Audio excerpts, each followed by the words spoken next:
الرحمن الرحیم وقد علم بذلك حد كل واحد منها، اور تحقیق معلوم ہو گئی اس وجہ حسر کے ساتھ ان میں سے ہر ایک کی تعریف۔ اس وجہ حسر سے اسم فعل حرف ہر ایک کی تعریف معلوم ہو گئی کہ حرف وہ کلمہ ہے جو معنی پر بنفسہا دلالت نہ کرے، اسم وہ کلمہ ہے جو معنی پر بنفسہا دلالت کرے اور اس کا معنی کسی زمانے سے ملا ہوا نہ ہو، جیسے رجل، اور فعل وہ ہے کہ جو معنی پر بنفسہا دلالت کرے اور اس کا معنی کسی زمانے سے ملا ہوا ہو، جیسے ضرب۔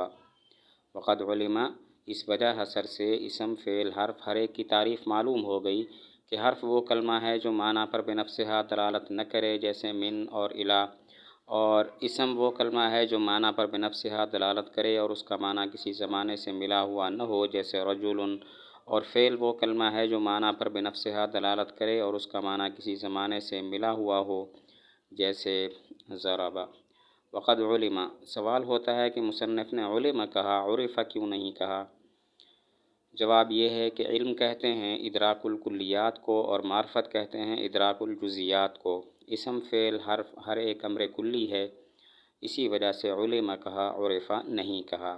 سوال ہوتا ہے کیا وجہ مصنف نے علم کہا، عرف نہیں کہا؟ جواب یہ ہے کہ علم کہتے ہیں ادراک الکلیات کو اور معرفت کہتے ہیں ادراک الجزیات کو۔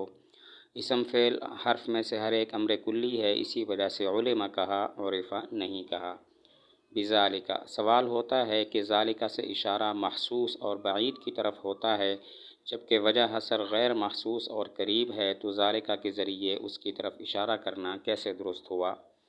سوال ہوتا ہے ذالک سے اشارہ محسوس اور بعید کی طرف ہوتا ہے، جبکہ وجہ حسر غیر محسوس اور قریب ہے، تو پھر ذالک سے وجہ حسر کی طرف اشارہ کرنا کیسے درست ہوا؟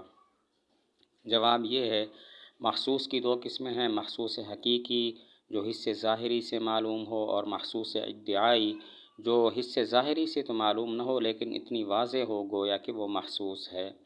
یہ وجہ حسر اگرچہ محسوس حقیقی نہیں ہے لیکن محسوس ادعائی ہے، لہذا ذالک کے ذریعے اس کی طرف اشارہ کرنا درست ہو جائے گا۔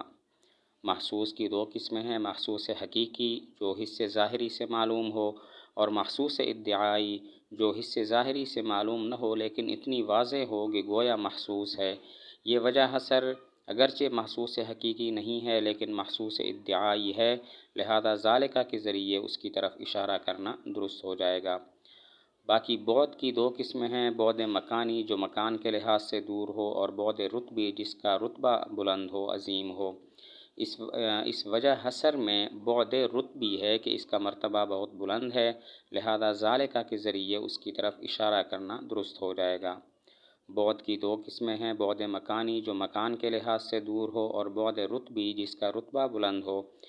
اس وجہ حسر میں بعد رتبی ہے، لہذا ذالک سے اس کی طرف اشارہ کرنا درست ہو جائے گا۔ حد کل واحد منہا، یہاں سوال ہوتا ہے کہ جب اس وجہ حسر سے ہر ایک کی تعریف معلوم ہو گئی اسم فعل حرف کی، تو پھر کیا وجہ مصنف نے اسم فعل حرف کی بعد میں صراحتاً تعریف بھی کی ہے؟